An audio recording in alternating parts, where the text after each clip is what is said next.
बिस्मिल्लाहिर्रहमानिर्रहीम, अस्सलाम वालेकुम। बहरिया टाउन रावलपिंडी में बिजनेस डिस्ट्रिक्ट के ऊपर एक बहुत अच्छी कंपनी एजस्टोन के नाम से है, जिनका एक बहुत ही ज़बरदस्त आइकॉनिक ऑफिस है यहाँ पे।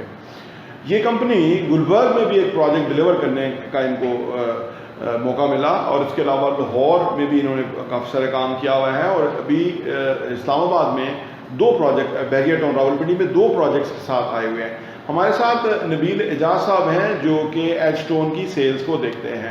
अस्सलाम वालेकुम। वालेकुम सलाम। कैसे हैं आप? अल्लाह का शुक्र। आप नबील साहब ये बताइए कि आप बिजनेस डिस्ट्रिक्ट रावलपिंडी में आपका एक प्रोजेक्ट है और किधर किधर प्रोजेक्ट है बहरिया टाउन रावलपिंडी में? हमारे बहरिया टाउन फेज़ 8 के अंदर जो है डिस्ट्रिक्ट कमर्शियल में दो प्रोजेक्ट्स हैं। अच्छा। और एक जैसे कि आपने जिक्र किया ऑलरेडी हम लोग एक प्रोजेक्ट डिलीवर कर चुके हैं गुलबर्ग रेजिडेंशियल डी मरकज़ में। ठीक है। ओपल्स केयर के नाम से। ठीक है, वो काम कर चुके हैं और ये दो प्रोजेक्ट यहाँ जी, दो प्रोजेक्ट्स हैं यहाँ पर। एजस्टोन प्राइवेट लिमिटेड कंपनी है हमारी और हमारी कंपनी का मेन विजन जो है, हम हमेशा मार्केट से एक डिफरेंट चीज़ जो है क्लाइंट के डिज़ायर के अकॉर्डिंगली लॉन्च करते हैं। ये जो आपका ग्रैंड मिलीनियम है, इसमें क्या डिफरेंट चीज़ है? ग्रैंड मिलीनियम हमारा प्रोजेक्ट जो है ये बहरिया का फर्स्ट प्रोजेक्ट है जो प्योरली लिविंग डेस्टिनेशन क्लाइंट्स को हम लोग प्रोवाइड कर रहे हैं। आपने मोस्टली बिल्डिंग देखी होंगी हाई राइज जो मिक्स होते हैं, यानी नीचे कमर्शियल होते हैं, ऊपर अपार्टमेंट्स लिविंग होती हैं। अच्छा। तो हम लोगों ने फर्स्ट प्रोजेक्ट लॉन्च किया है बहरिया के अंदर जो कि आपका प्योरली लिविंग पर्पज़ के लिए है। कोई कमर्शियल मिक्सअप नहीं है बिल्डिंग, बेसिक अमेनिटीज़ नीड्स हैं जो कि 2, 1, 3 अपार्टमेंट्स रेजिडेंस होंगे उनके लिए है। ठीक है। और विद इन आपको विसिनिटी जो है वो एक लिविंग स्टैंडर्ड जो है वो लिविंग स्टैंडर्ड आपको मिल रहा है जो कि कमर्शियल मिक्स में आपको पता है गैदरिंग इन आउट रहती है, क्लाइंट्स हेजिटेट कर रहे होते हैं, फैमिलीज उस तरीके के अपने आप को सिक्योर नहीं फील करती हैं। तो ये प्योरली रेजिडेंस टावर है हमारा। ठीक है। और ये आप फर्निश्ड करके देंगे या अनफर्निश्ड? जी बिल्कुल, इसमें हमारे पास दो डिफरेंट टावर्स हैं जिसमें एक टावर जो है वो होटल अपार्टमेंट्स का है। अच्छा। जो कि उसको third party hotel chain run करेगी। सेकंड जो है वो लग्जरी अपार्टमेंट्स हमारे पास जो कि सेमी फर्निश्ड आ जाते हैं। ठीक है। और जो होटल चेन जो रन करेगी वो रूम्स भी आप सेल कर रहे हैं? जी बिल्कुल, वो भी हम लोग सेल आउट कर रहे हैं। तो अगर इस ग्रैंड मिलीनियम के हवाले से हम बात करें तो इसकी प्राइस ब्रैकेट क्या है? सर इसकी प्राइस ब्रैकेट फ्रेंकली बड़ी रीज़नेबल है। हम लोग हमेशा जो भी हमारे प्रोजेक्ट्स हैं हमारा फोकस जो है वो क्वालिटी के ऊपर होता है और स्टैंडर्ड्स के ऊपर होता है और हमारे रेट्स जो हैं वो मार्केट से आप कंपैरिजन फ्रीली कर सकते हैं। हमारा जो लग्जरी अपार्टमेंट हम लोग सेल आउट कर रहे हैं वो 8500 पर स्क्वायर फीट के ऊपर सेल आउट कर रहे हैं। अच्छा। और जो होटल अपार्टमेंट्स हैं वो 12,500 पर स्क्वायर फीट के ऊपर। और ये दोनों फर्निश्ड हैं? जो होटल अपार्टमेंट्स हैं बेसिकली ये ओवरसीज़ कॉन्सेप्ट है जो कि पाकिस्तान में अभी रिसेंटली कुछ टेन्योर के अंदर इन हुआ है। अच्छा। इसमें आपको एक third party 4 star 5 star hotel chain जो है वो आपके अपार्टमेंट को रन कर रही होती है और आपको उसके अगेंस्ट एक इनकम जनरेट करके दे रही होती अच्छा। है। आप खुद उसमें लिविंग नहीं करते हैं, आपको फ्री ऑफ कॉस्ट पूरे ईयर के अंदर एक डेज दिए जाते हैं, वो आप कभी भी अवेल कर सकते हैं, अपने गेस्ट है आ सकते हैं, अपनी फ्रेंड एंड फैमिली के साथ आ सकते हैं। लेकिन इसका मेनली पर्पस जो होता है वो इनकम जनरेशन होता है कि आपको इनकम जनरेट करके एक हैंडसम अमाउंट की थर्ड पार्टी जो होटल चेन होती है वो कर रही होती है। तो एक रूम जो है आप क्या समझते हैं कितनी इन्वेस्टमेंट है और कितना इससे इनकम जनरेशन हो सकती है? सर मिनिमम हमारे पास जो इन्वेस्टमेंट स्टार्ट हो रही है वो 6.5 मिलियन से स्टार्ट हो रही है आपकी। ठीक है। जो कि इंस्टॉलमेंट स्केड्यूल के ऊपर है आपका। अच्छा। 13 लाख से आपकी बुकिंग है और आपकी 58,000 पर मंथ के अकॉर्डिंगली जो है वो आपकी इंस्टॉलमेंट्स हैं जो कि 3 ईयर का इंस्टॉलमेंट प्लान है, 3 साल का। और इसके अगेंस्ट आपको जो रेंटल इनकम की मैं बात करूँ क्योंकि अपार्टमेंट्स के 2-3 पर्पसेस ही हैं। या तो आप खुद अपने लिए देख रहे होते हैं कि कल को इंस्टॉलमेंट के ऊपर हमारा एसेट बन जाए और कल हम उसमें लिविंग करें। सेकंड पर्पस जो होता है वो आप उसको एक इनकम सोर्स के तौर पे यूज़ कर रहे हैं। क्योंकि आप अगर मार्केट एनालिसिस चेक करें तो इस वक्त बहरिया के अंदर सबसे ज़्यादा ऑक्यूपेंसी अपार्टमेंट्स की बहरिया में है, इवन CDA सेक्टर के बाद। बिल्कुल। क्योंकि आपकी जितनी भी बाहर से कोई ओवरसीज़ आते हैं या आपके वो रेजिडेंट्स आते हैं जो इस्लामाबाद स्टे करके आगे नॉर्दर्न एरियाज में जाना चाह रहे हैं, वो मोस्टली प्रेफर करते हैं बहरिया को और अपार्टमेंट लिविंग को ऑब्वियसली सर फर्निश्ड आपको मिल जाते हैं ना, आप ना कोई सामान लाने की ज़रूरत है, आप आए हैं लिविंग की है, रात रुके हैं, आपको हर चीज़ अपनी विद इन अपार्टमेंट ही मिल जाती है। तो हर चीज़ तो जो 6.5 मिलियन की इन्वेस्टमेंट का एक रूम होगा उस पर कितनी इनकम हो सकती है? उस पर आपको जो इनकम जनरेट होगी पर मंथ अगर मैं बात करूं तो वो आपको 35,000 to 40,000 जो है वो पर मंथ आपको रेंटल इनकम जनरेट हो सकती है। तो यानी साल का 5-1 लाख रुपया? जी बिल्कुल ऐसे हो सकती है, यानी 65 लाख की इन्वेस्टमेंट के ऊपर। अच्छा ये बताइए, ये तो एक प्रोजेक्ट आपका है ग्रैंड मिलीनियम, दूसरा प्रोजेक्ट जो है? दूसरा प्रोजेक्ट अल्हम्दुलिल्लाह हम लोग लॉन्च कर रहे हैं जो कि बहरिया की one of the tallest building के अंदर शुमार होता है, उसका डिस्ट्रिक्ट कमर्शियल में ही है। अच्छा। Near to Statue of Liberty. 13 canal के ऊपर हमारा प्रोजेक्ट है Nexus mall and hotel suites के नाम से। Nexus mall and hotel suites, इसके Hotel अंदर suites। ग्रैंड मिलेनियम प्योरली जो अपार्टमेंट्स हैं इसके अंदर होटल स्वीट्स होंगे। ये और भी ये आपके थर्ड 13 कनाल पे और कितनी हाई राइज है? G+23 23। टोटल 27 स्टोरीज हैं इसकी। अच्छा। और ग्राउंड से ऊपर 23 स्टोरीज हैं। तो ये टॉलेस्ट है यहाँ का? जी बिल्कुल टॉलेस्ट है। लेकिन यहाँ तो ज़्यादा प्रोविजन तो इस्लामाबाद में 50 स्टोरी तक भी आने वाली है। 50 स्टोरी तक बिल्कुल आ रही है। अक्सर में इसके पीछे जो कॉन्सेप्ट है ना वो लैंड वाइज जो है ना वेरी कर रहा होता है। Okay। क्योंकि इसके स्क्वायर फीटेज होती हैं, फिर अप्रूवल्स होती हैं। आप जिस सोसाइटी में, इवन हम भी जो प्रोजेक्ट कर रहे हैं वो बहरिया के, क्योंकि सारे लॉज और उसके अकॉर्डिंगली कर रहे होते हैं, तो आप ड्राइंग सबमिट्स करवाते हैं, उसके अकॉर्डिंगली आपको परमिशन मिलती है। ठीक है कि आप कितनी स्टोरी यहाँ पर हाई राइज जो है वो जा सकते हैं। ठीक है। अच्छा, आप जिस ऑफिस में हम बैठे हुए हैं, ये बड़ा ज़बरदस्त डिज़ाइन हुआ हुआ ऑफिस है। अब आप इसको मिस ही नहीं कर सकते। जब आप इधर इन हो तो एकदम से जो है ना ये बिल्डिंग जो है वो अपनी तरफ अट्रैक्ट करती है। जी बिल्कुल। ये वैसे तो हमारे क्लाइंट ब्लू आर्क ने डिज़ाइन की है और उन्होंने की है, तो आप इसमें आप कैसा फील कर रहे हैं? सर इसको जो है रन करने का हमारा एक तो ये मेन हमारा हेड ऑफिस है एडस्टोन। अच्छा। हमारे हर जगह पे, हर प्रोजेक्ट पे साइड ऑफिसेज डिफरेंट हैं। ठीक है। फिर यहाँ से आपके हमारे जितने भी सारे ऑपरेशंस हैं वो रन होते हैं, आपके अकाउंट से रिलेटेड, एचआर से रिलेटेड, आपके सेल से ठीक रिलेटेड। है। तो मेजर ऑपरेशंस हमारे यहाँ पे रन हो रहे हैं। तो हमारी क्योंकि सेल टीम बड़ी है, ठीक। नेटवर्क बड़ा है, तो इसकी रिक्वायरमेंट थी हमें इस वजह से। फिर क्लाइंट के पर्सपेक्ट से देखें तो एक ट्रस्ट जो है ना वो क्लाइंट ऑब्वियसली आपके पास आ रहा है तो वो डेवलपर की क्रेडिबिलिटी और आपका ट्रस्ट देखना चाह रहा होता है कि बिल्कुल। आप बेसिकली क्या वर्थ रखते हैं, बिल्कुल। कि आप जो प्रोजेक्ट्स कर रहे हैं, कि आप जो अपनी ज़बान से अल्फाज बता रहे हैं कि हम ये कर रहे हैं, कि वो दावे हैं या वाकई है, एक्चुअल में भी आप डिलीवर कर सकते हैं। ठीक है। तो हमारा हर जगह पे फोकस यही रहता है कि हम क्लाइंट को रियलिटी की तरफ जो है ना वो चीज़ें लेकर जाएं। ठीक है। इस जो बिल्डिंग, ये जो स्पेशली ऑफिस नीड के लिए कंस्ट्रक्ट की गई है, इसके अंदर आपने क्या अच्छी चीज़ें महसूस की हैं कि जो कि ये एक आपको ज़्यादा सूटेबल है? जैसे हम फील कर रहे हैं ये कॉन्फ्रेंस रूम आपका, ये इस पे ग्लास जो है वो बड़ा इसको वाइड भी कर रहा है और ये जगह बहुत अट्रैक्टिव लग रही है। अदरवाइज लोगों ने कॉन्फ्रेंस रूम जो है वो इतने तंग तरीक बनाए होते हैं कि वहाँ पे ऑक्सीजन नहीं मिल रही होती, बड़ा दिल करता है निकले। तो ये इस तरह और कौन कौन से एरियाज हैं और उसकी खास इंपॉर्टेंस क्या है? बिल्कुल। मैं आपको इसका शॉर्ट एक वीडियो आपके साथ शेयर भी कर दूंगा और दिखा भी दूंगा आपको। हमारे एंटर होते साथ ही आपकी डबल हाइटेड लॉबी आ जाती है जो कि मोस्टली आपने किसी भी ऑफिस में नहीं देखी होगी। ठीक है। वो हाँ जी डबल हाइटेड लॉबी आ जाती है। उसके बाद हमारा, जैसे आपने कॉन्फ्रेंस रूम की बात की, तो हमारे पास 2 कॉन्फ्रेंस रूम आ जाते हैं मेजर, जो आपकी नॉर्मल 8% की कैपेसिटी के लिए से लेकर 25% की कैपेसिटी तक जो है वो हमारे पास 2 कॉन्फ्रेंस रूम आ जाते हैं। ठीक है। फिर सेल्स टीम के अलग अलग अपने रूम्स हैं, मैनेजर के अलग अलग रूम हैं।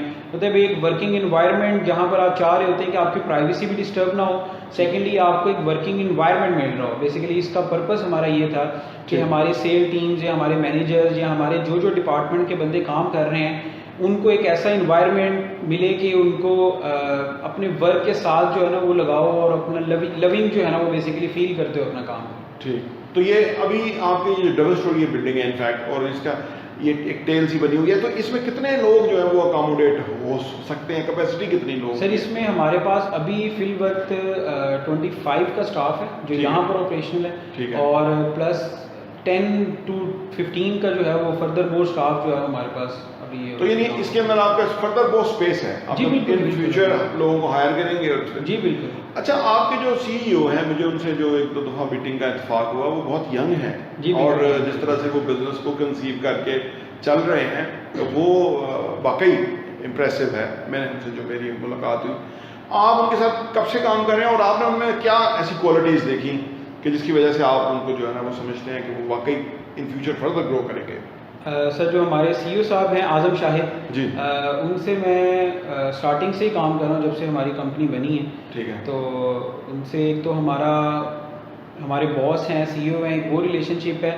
फिर उसके बाद एक हमारा और भी रिलेशनशिप बन जाता है जिसमें हम बाज़ औक़ात अपनी कुछ पर्सनल चीज़ें भी उनसे डिस्कस कर लेते हैं। जैसे आपने बताया कि माशाल्लाह उन्होंने यंग एज के अंदर ये सक्सेस हासिल की है। इसके पीछे भी एक स्टोरी थी। वो स्टोरी ये है कि उन्होंने जब से रियल स्टेट का अरसा जो है वो 5 से 8 साल से रियल स्टेट के अंदर सर्विसेज अपनी दे रहे हैं। लाहौर में पहले थे, उसके बाद फिर इस्लामाबाद मूव किया है।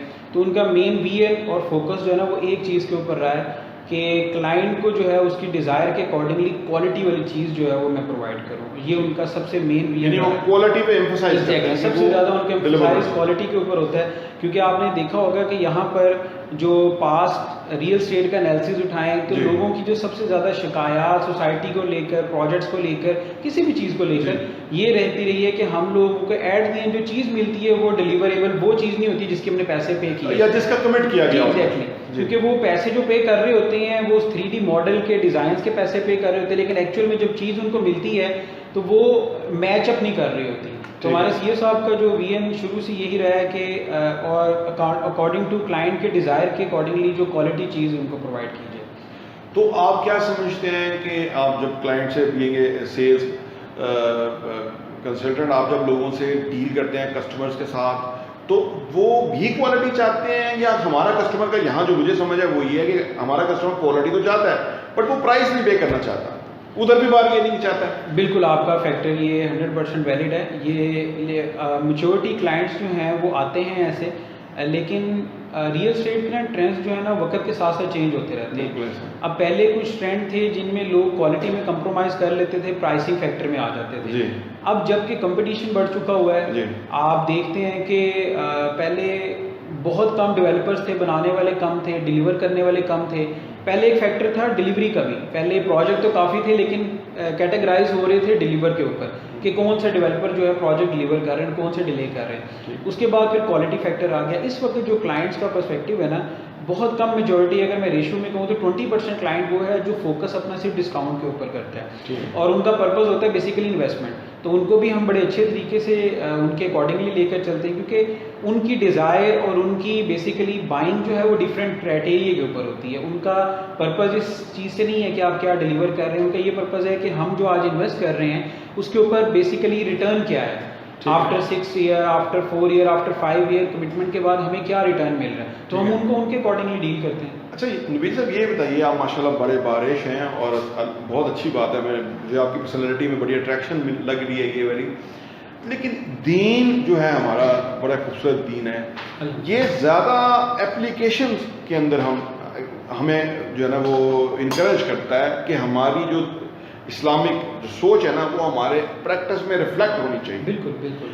आज जो हमारा चैलेंज है कि हम बहुत दावे तो बहुत करते हैं इस्लाम की, नबी सल्लल्लाहु अलैहि वसल्लम से मोहब्बत के, ये वो, लेकिन हम अमली तौर पे मुसलमान बड़े कमज़ोर हैं। आप इस पे क्या, इस बिज़नेस में भी आप हैं, अब आप इसको आपको ये चैलेंज दरपेश तो होते होंगे? सर बिल्कुल होते हैं। इस बिज़नेस के अंदर आपको, अगर मैं पास्ट डिकेड की बात करूं तो ये जो रियल स्टेट का बिज़नेस रहा है हमेशा से, वो एक झूठ पर मुबनी बिजनेस समझा जाता है। सही है, शुरू से तो जितना झूठ बोलता उतना कामयाब है। एग्जैक्टली। इवन हमें याद है कि हम तो अब तो आपको बहुत सारे यंगस्टर इस फील्ड के अंदर मिल रहे हैं और क्वालिफाइड यंगस्टर, एग्जैक्टली क्वालिफाइड।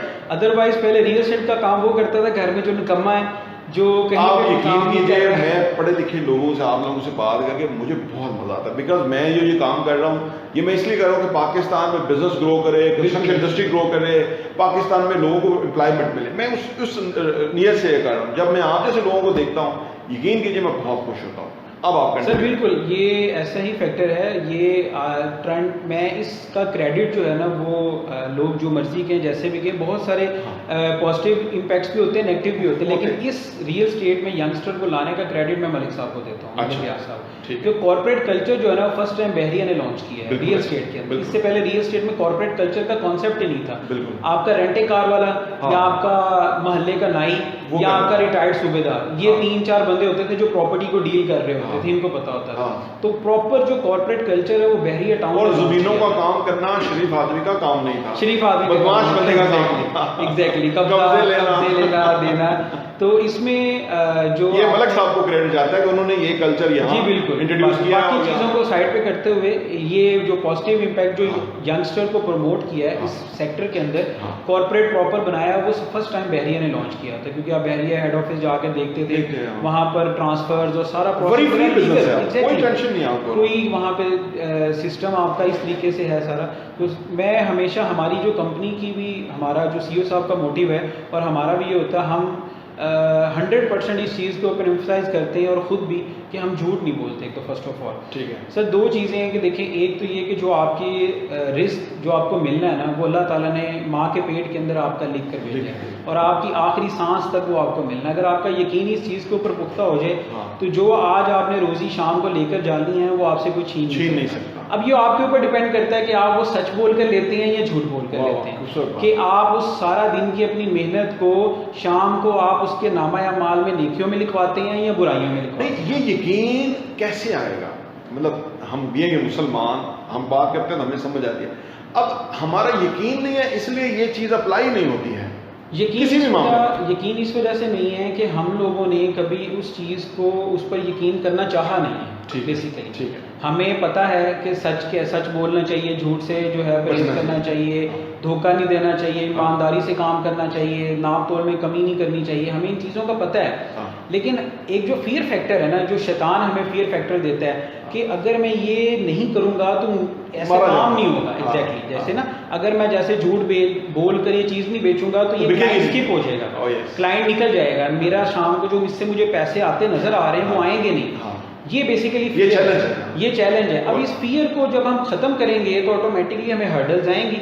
देखें, आप जब भी किसी स्ट्रेट वे पर रास्ते पर चलते हैं आपको हर्डल्स आती हैं, तो आपको वो हर्डल को फेस करके, लेकिन उसके इवज़ जो है ना वो रिवॉर्ड। इस बात को मैं रिलेट करूँगा, एक बहुत बड़े अल्लाह वाले थे, उनके पास एक शख्स आया और उन्होंने कहा कि आप मेरे लिए दुआ कीजिए कि मेरी रिज़्क जो है ना वो हलाल रिज़्क कमाऊँ और उसमें जो है वो इजाफा हो, बेपनाह इजाफा हो। तो उन बुजुर्ग ने कहा कि एक चीज़ हो सकती है, यहाँ तो तुम हलाल कमा सकते हो, ठीक है, यहाँ फिर उसके अंदर इजाफा जो है वो ले सकते हो, क्योंकि जो हलाल रोज़ी है ना बेटा वो तुम्हें इतनी मिलेगी कि वो थोड़ी थोड़ी करके तुम्हें मिलेगी, तुम्हारी ज़रूरियात बेसिक नीड नेसेसरीज पूरी होंगी, मुनासिब जो हैं, तो उसमें बरकत जो है ना वो डलेगी। लेकिन वो पैसा अजाफी जो है ना वो तुम गलत काम से या फिर दूसरे रास्ते से ही कमा सकते हो। तो ये हमारी रियलिटी है, इफेक्ट। आप देखें कि एक बंदे की ज़रूरत 100 रुपये है और एक बंदे की ज़रूरत 1 लाख है। बाज़ औक़ात 100 रुपये वाले की दिन भर की ज़रूरत 100 में पूरी हो जाती है, लाख वाले की सारा दिन में लाख में भी नहीं पूरी होती है। तो ये बरकत वाला जो कॉन्सेप्ट है ना वो अल्लाह ताला ने इसलिए डाला, हिडन है वो, बेसिकली वो पैसे के इजाफे से पूरा नहीं होता। हमें लगता है कि हमारे पास जो है पैसों की क्वांटिटी ज़्यादा होगी तो हम सक्सेसफुल होंगे या हम अपनी नीड अच्छे तरीके से पूरी कर सकते हैं, जबकि रियलिटी ये है कि पैसे में बरकत होना ज़रूरी है। तो ये एक बड़ा छोटा सा फॉर्मूला है, कोशिश हमें करनी चाहिए, बाकी अल्लाह से मांगते रहना चाहिए कि हमें जो है वो हमसे बोल ही अल्लाह ताला वो बुलवाए जो सच की तरफ है। लेकिन वही बात है, जो जब नीयत हमारी अच्छी होगी ना, अल्लाह हमारे सबब बनाते चले जाएंगे, ये वो इस पे है। तो नबील साहब बहुत बहुत शुक्रिया, इंशाल्लाह थैंक यू सो मच, मुलाकात रहेगी। Thank you.